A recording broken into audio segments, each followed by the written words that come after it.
Salut tout le monde, salut. Encore une fois on se retrouve dans ma voiture. Je crois que ça va devenir mon spot préféré. Lunettes de soleil parce que le soleil est revenu, alors on est content, on est bien. Nous sommes lundi 17 août, il est 13h50. Aujourd'hui on va à Leroy Merlin acheter la peinture pour la salle de bain. Ça c'est un bon signe, si on achète la peinture pour la salle de bain ça veut dire que c'est quasiment fini. Parce que demain je vais chez moi pour repeindre la salle de bain, faire les joints et tout. J'espère cette semaine avoir fini la salle de bain. Je vais aussi en profiter pour acheter les luminaires. Voir si je peux embarquer le placard, s'il rentre dans ma voiture, s'il n'est pas trop grand, trop large, trop machin. Parce que j'ai une Kia Picanto, donc c'est pas un 4x4 encore une fois. Et voir la porte aussi, sinon je prendrai un camion pour la porte. Et le dressing. Enfin voilà, juste ça je suis contente. Juste d'acheter la peinture de ma salle de bain, je suis heureuse. Parce que ça veut dire que la pièce est bientôt finie et que ça fait une pièce en moins sur la liste des travaux.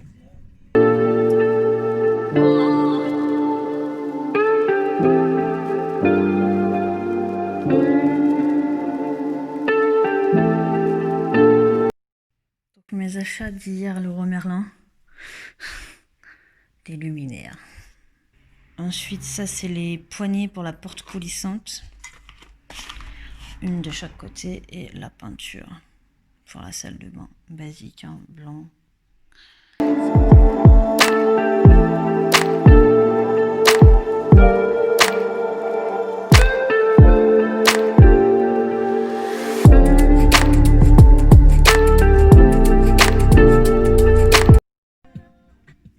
Alors il est samedi, non même pas, il est même pas samedi. On est mardi 16 août. Non, 18 août. Oh là là, mais à l'ouest la nana. Donc on est samedi 18 août, il est de 8h du matin, c'est pour ça que je dis n'importe quoi, je suis claquée, j'ai pas dormi de la nuit. Et on se retrouve dans ma voiture, encore une fois. Encore une fois, on va chez moi, parce que c'était prévu qu'on aille chez moi pour faire la peinture de la salle de bain, mais aussi parce que hier, j'ai pas appris une bonne nouvelle. J'ai mon voisin qui m'a envoyé un message pour me dire qu'en fait, dans la nuit de dimanche à lundi, il a juste énormément plu du côté de Rouen. En fait, la rue a été juste inondée, donc ça a dépassé le pas de la porte, l'eau. Donc en gros, au lieu d'avoir... Bon, on est chez moi, ça résonne parce qu'il n'y a pas de meubles. En fait, là, on est dans la pièce en bas, c'est une pièce aveugle. Et en fait, c'est parce qu'il y a zéro fenêtre. Et en fait, sur le mur là derrière, c'est la terre. Et en fait, je sais pas si vous voyez, mais genre là, il y a de l'eau. Et tout là-bas, le long, en fait, c'est... Il y a de l'eau, en fait, ça fait une pellicule d'eau. Et vous voyez le magnifique mur qui est moisi. Voilà. Qui est moisi. Et à la base, il était moisi jusqu'à peu près là. Les marques là, en fait, qui sont apparues là ces derniers jours.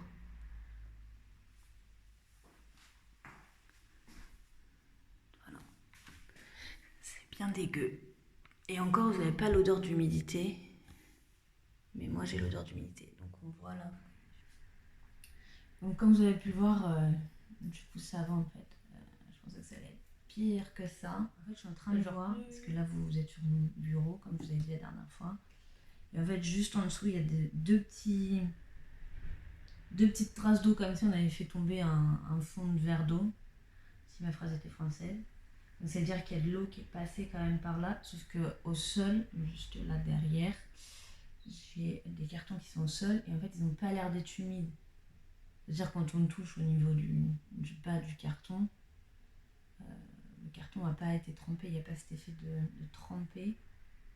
Mais en même temps, à côté du carton, j'ai des traces de terre comme s'il y avait de l'eau sale qui était passée. Enfin bref, c'est chelou. Donc je pense qu'il y a dû avoir de l'eau, donc le sol a dû être mouillé, ce qui n'est pas top, quoi. C'est-à-dire que et en bas, il y a juste comme à chaque fois, dès qu'il pleut, de toute façon, il y a une pellicule d'eau sur le sol, puisque de toute façon, l'eau remonte par capillarité. Dès qu'il pleut, de toute façon, c'est comme ça, il n'y a pas le choix. En fait, en bas, ce qu'il faudrait faire, c'est carrément casser la dalle en béton, parce que toute la dalle est... Excusez-moi, ça me gratte le nez depuis tout à l'heure. En fait, toute la dalle en béton du bas, en fait, tout le sol du bas est censé être un salon. Normalement, c'est le salon de la maison, mais moi, c'est pas mon salon. Donc toute cette dalle-là est humide. Et en fait, si votre sol est humide, c'est qu'il y a de la flotte dans le sol. Et là, comme c'est là...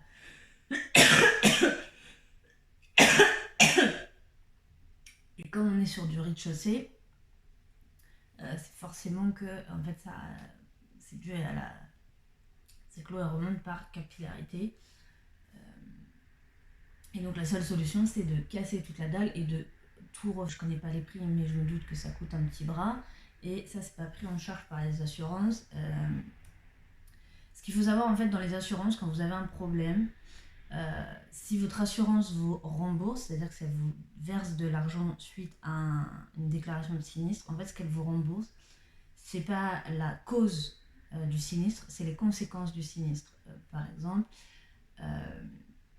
si on prend le mur qui est derrière vous, donc si la pluie chasse vers mon mur, ce qui arrive très rarement, mais du coup c'est arrivé en début d'année, j'ai de l'eau qui passe et donc ça fuit sur mon mur et donc il y a les traces jaunes que l'expert est venu. En gros, il m'a dit l'étanchéité c'est la cause de votre infiltration d'eau, donc l'assurance ne prend pas en charge, donc ça veut dire qu'elle ne va pas me payer le produit en fait pour réenduire le mur ou pour étanchéifier le mur.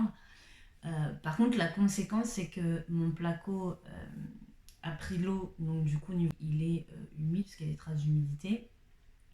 Et ma peinture a été dégradée puisque j'ai des traces jaunes, donc des traces de passage de la pluie sur le mur. Donc du coup, eux, l'assurance qu'ils prennent en charge, c'est le fait de refaire le placo et de refaire la peinture.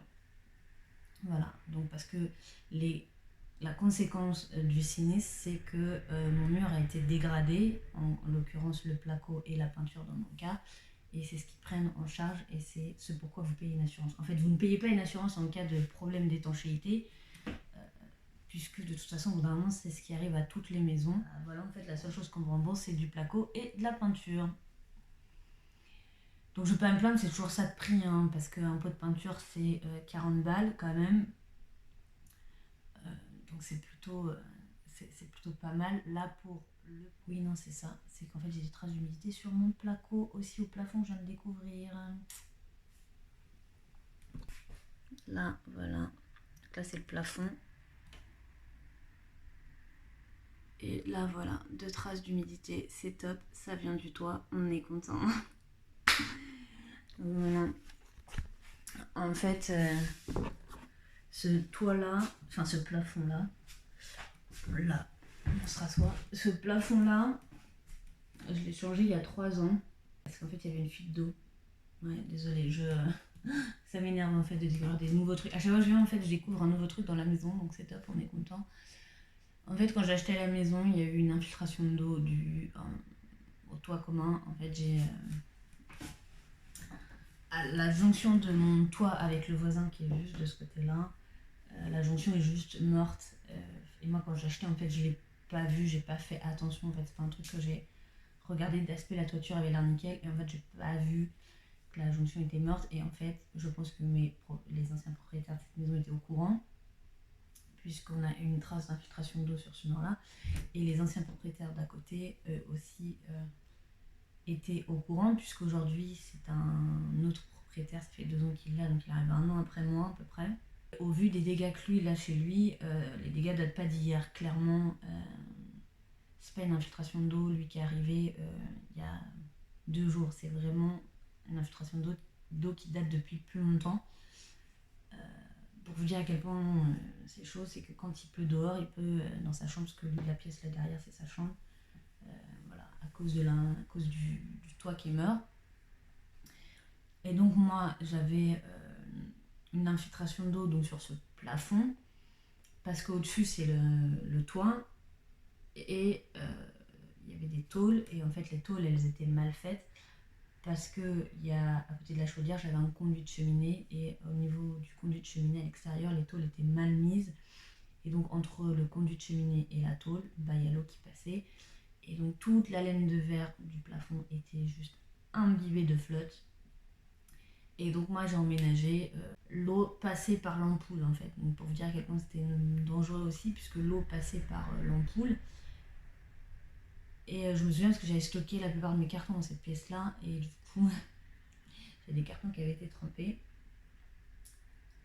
Donc du coup, ce qu'on a fait, c'est qu'on a enlevé le plafond qui n'était pas en placo, qui était en espèce de plastique, je sais pas quoi, enfin bref. On l'a enlevé, on a laissé telle quelle, c'est-à-dire que la laine de verre à nu pour qu'elle sèche bien correctement, au moins, pendant au moins 2 semaines, j'avais pas de plafond. En fait, je voyais la laine de verre, du coup, pour être sûr qu'elle sèche. Et on a changé les tôles, ce qui était prévu de façon à l'achat, parce qu'on voyait bien qu'elles étaient un peu mortes. Et du coup, heureusement, parce qu'au niveau du conduit de cheminée, c'était pas top. Et de toute façon, moi, j'ai enlevé le conduit de cheminée, puisqu'il prenait de la place pour rien, parce qu'en fait, j'ai pas de cheminée chez moi. J'avais pas besoin de l'avoir, et ça faisait faire des découpes dans la tôle, ce qui est juste galère. Donc au moins là, on a un toit nickel, plat, sans problème. Donc on l'a enlevé, donc on a refait la tôle, on a laissé sécher la laine de verre, et après on a refait le placo. Et donc du coup, sauf que le problème c'est qu'il y a toujours cette infiltration d'eau à la jointure du toit, entre mon toit et celui du voisin, sauf que l'eau va principalement chez mon voisin et pas chez moi. Donc moi, depuis 3 ans, j'ai pas eu de problème d'infiltration d'eau à ce niveau-là. Sur le mur qui est donc derrière vous, il y a la chaudière, je pensais que ça venait du toit, et en fait non, ça vient du mur et pas du toit. C'était nickel, mais là, comme on peut voir, il y a une belle trace de moisissure, et en train de se traiter, on va juste mettre du produit, je pense, hein, on va pas se faire chier à changer de placo honnêtement. Juste mettre du produit traité et terre. Mais c'est surtout qu'en fait, il faut savoir le type de bien que vous achetez. Moi, malheureusement, voilà, j'étais propriétaire seule, jeune, à 26 ans. Il y avait visuellement rien à faire dans la maison. Visuellement, elle avait l'air quasiment nickel, à part l'ambris dans la salle de bain et la cuisine qui n'était pas potable. Et de toute façon, moi, ça, la cuisine, c'était un critère. Quoi qu'il arrivait, je comptais refaire la cuisine, peu importe la maison que j'achetais. Enfin, voilà. Pour vous dire, visuellement, elle avait l'air potable. Et en fait, avec le temps, vous vous rendez compte, pas du tout. Ils ont caché la plupart des choses. Si on reprend l'exemple du lambris dans la salle de bain, on sait tous que le lambris, c'est un cache-misère. Quand vous avez du lambris dans une maison, il faut toujours se méfier, parce que c'était un peu le truc qu'on mettait pour cacher les problèmes sur les murs, en fait. Quand vous avez des dégâts sur les murs, c'était un peu ça. Donc souvent, quand vous avez une maison avec du lambris, les gens sont un peu frileux à acheter. Moi, ça a été mon cas. C'était l'une des raisons pour lesquelles j'ai fait baisser le prix de la maison. C'est que je me dis, j'ai la moitié de la salle de bain qui est en lambris, donc la moitié de la salle de bain à refaire. Clairement, quand on a enlevé le lambris, le mur qui donne sur l'extérieur et le plafond était juste moisi. C'est-à-dire que je suis arrivée chez moi, j'ai emménagé ici, j'ai acheté la maison, j'ai emménagé. 1 mois après, même pas, on a enlevé le lambris, on a refait la salle de bain. C'était moisi, mais complètement moisi. C'était pas la petite moisissure comme on a là sur le plafond où vous dites ça vient d'arriver. Non, c'était vraiment moisi de chez moisi. Donc ça veut dire que ça date limite à se poser la question s'ils n'ont pas posé le lambris sur le moisi. Tellement c'était moisi. Ça, après, la maison a été vide pendant 1 an, donc elle n'a pas été chauffée l'hiver durant cette année-là. Ça joue aussi. C'est l'une des raisons pour laquelle j'ai pas coupé mes factures alors que je ne vis plus là. C'est parce que si c'est toujours pas vendu alors qu'on arrive en période d'hiver, je mettrai quand même le chauffage malheureusement, dû à l'humidité, puisque la maison est humide déjà de base. Donc si je ne mets pas de chauffage pendant l'hiver, même si je ne vis pas dedans, c'est juste catastrophique en fait. L'humidité, la flotte, il n'y a rien de pire pour une maison. Donc voilà, donc est-ce que c'est l'année où elle était vide et le moisi s'est juste propagé à une vitesse folle, ou est-ce qu'il y avait déjà un peu de moisi et qu'ils ont mis le lambris pour cacher le moisi parce qu'ils n'avaient pas envie de se faire chier à traiter, ils n'avaient pas envie de se faire chier à carreler. Je sais pas si mettre du lambris c'est plus rapide que de mettre du carrelage. Après ça, franchement, je me doutais que sous le lambris j'allais trouver du moisi, donc quand c'était le cas, j'ai pas été surprise, hein. Ça m'a pas choquée, je m'y attendais. C'était pris en compte lors de l'achat de la maison, c'était pris en compte, comme par exemple le fait de refermer la chambre. Moi, quand j'ai demandé à mon beau-père de détruire le mur pour en faire mon salon, je savais pertinemment que le jour où je voudrais vendre, il faudrait que je refasse le mur. Donc ça pareil, c'était pris en compte dans ma tête. Donc c'est pas c'est un budget, c'est un coût, mais ça me gêne pas, ça me choque pas, c'était prévu, voilà. Donc il y a des trucs où on le sait, mais après vous découvrez des choses. Après, acheter dans du neuf, c'est pas toujours mieux, hein. Les constructions actuelles neuves, des fois vous avez aussi des belles surprises. Et quand c'est du neuf, ça vous fait, je pense, encore plus chier que quand c'est de l'ancien. Là, je me dis juste la maison, elle a 100 ans. Et par exemple, le côté remontée d'eau par capillarité, c'est juste quelque chose de logique. Après, ça fait chier quand ça vous arrive. Euh, Ça fait chier quand vous décidez de vendre aussi, parce que vous devez dépenser plus d'argent. Ça pour dire que tous les jours, je découvre des surprises. Quand on achète, il faut être bien préparé. Il faut se dire que c'est un budget. En fait, moi, quand j'ai acheté, il y a plein de gens qui m'ont dit « Ah, mais t'es riche ». Non, déjà, j'ai pas acheté parce que j'étais riche. J'ai acheté parce que si on fait la comparaison, ici, je paye 320 € de crédit par mois pour la maison. Donc, c'est comme si j'avais un loyer de 320 €. Juste avant, je vivais au Havre, dans le centre-ville du Havre. J'avais un F3 parce que j'avais 2 chambres. Ici aussi, en fait, c'est un F3 parce qu'il y a 2 chambres. J'avais 20 mètres carrés de moins qu'ici, donc j'étais sur 50 mètres carrés. Avec la loi carrée, j'étais un peu moins. Ici, je suis à 70 mètres carrés à peu près. Voilà. Après, au Havre, j'étais très bien située et tout, donc faut prendre aussi en compte le secteur. J'étais à plus de 500 € de loyer par mois, sachant qu'ici, on est à un peu plus de 300 €. Vous faites le calcul, vous devenez propriétaire en fait à ce prix-là. Vous vous dites, voilà, pour mon loyer en fait au Havre, aujourd'hui je peux, donc mon loyer qui est à 500 €, aujourd'hui je paye mon crédit maison, mon crédit voiture. En fait, j'ai pris un prêt conso pour ma voiture et les premiers travaux que j'ai fait dans la maison, et je paye aussi l'assurance maison. Donc en fait, je paye 3 choses, alors que ouais, j'avais que un logement. Ici, j'ai une maison et une voiture. Donc voilà, donc, la raison pour laquelle je suis devenue propriétaire, c'est aussi celle-là, c'est pour payer moins cher de loyer, entre guillemets, par mois. Et en fait, quand vous êtes propriétaire, vous n'êtes pas riche à moins que vous... Enfin, oui, si vous vivez à deux, si vous êtes en couple et que les deux, vous avez un bon salaire, oui, potentiellement, vous êtes bien. Moi, je vis toute seule, donc je vis toute seule sur un salaire, donc je paye tout plein pot. Je paye la taxe foncière toute seule, la taxe d'habitation toute seule, tout ce qui est gaz, eau, électricité, internet, c'est moi qui paye tout toute seule. Quand vous êtes deux, en fait, c'est divisé par deux d'une certaine manière, en fait.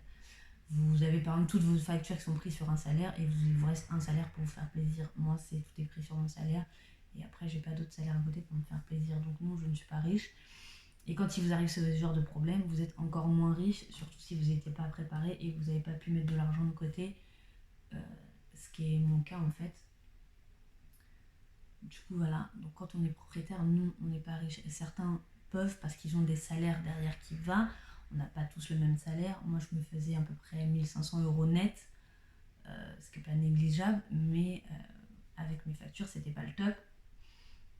Si par exemple je vivais en couple et que j'avais un deuxième salaire de même 1200, ça aurait été parfait, il n'y aurait pas eu de problème, mais là non. Donc non, quand vous êtes propriétaire, vous n'êtes pas forcément riche, c'est pas toujours le cas. Parfois justement on devient propriétaire parce qu'on n'est pas riche, ce qui était mon cas en fait. Comme je vous ai dit, pour mon loyer au Havre, aujourd'hui j'ai une maison avec un extérieur et une voiture. Au Havre, je n'avais pas de voiture, je n'avais pas la possibilité de me prendre une voiture. C'est l'une des raisons pour laquelle aussi j'ai réfléchi à l'achat, parce que je voulais m'acheter une voiture. Financièrement, c'était pas possible. Et donc voilà, donc l'achat est entré en jeu. Voilà, bien vous renseigner. Le mieux en fait aussi c'est pareil, généralement quand vous achetez, le mieux c'est soit vous d'être bricoleur, de savoir un peu vous démerder, soit d'avoir des gens autour de vous qui sont bricoleurs et à qui ça ne gênerait pas de vous aider. Moi le problème c'est que, comme je vous ai dit, je vis à 1 heure de toute ma famille. Donc le peu de personnes autour de moi qui sont à peu près bricoleurs, mais en fait ça les fait chier de faire 1 heure de route pour venir jusqu'à chez moi pour un petit truc. Il y a y a des petits trucs où je peux me démerder, hein, c'est pas bien compliqué. Mais il y a des choses où c'est un peu compliqué. Par exemple, l'électricité, je ne touche pas. Parce que j'ai pas envie de me prendre des coups de jus, donc c'est des choses sur lesquelles je ne touche pas. Donc par exemple, on achète... c'est cool d'être propriétaire, c'est bien, mais il faut bien y réfléchir, il faut bien se dire qu'à tout moment, il peut y arriver un problème dans la maison et que les assurances ne prennent pas toujours en charge, en fait, comme je vous ai dit. Les assurances prennent en charge les causes, non, les conséquences et non les causes. Donc ils prennent en charge les conséquences et non les causes, donc voilà, en fonction des causes, c'est pas top. Tout ça pour dire, ça fait au moins 3 fois que je répète la même chose, mais voilà, tout ça pour dire que j'ai hâte d'avoir fini tout ce qu'il y a à faire dans la maison et de la vendre, parce que vraiment je ne peux plus d'arriver tous les jours entre guillemets dans la maison et de découvrir un nouveau truc. C'est pas top. Voilà, bon, on va aller nettoyer la salle de bain et puis après on va aller à Castorama chercher le bon rouleau qu'il faut pour peindre, et puis ensuite on va peindre et après on va rentrer se coucher en espérant que ce soir on dormira mieux que les autres nuits. Ça y est, j'ai mis du scotch partout. Bien protéger la robinetterie parce qu'on peut pas enlever la baignoire ni rien. Partout.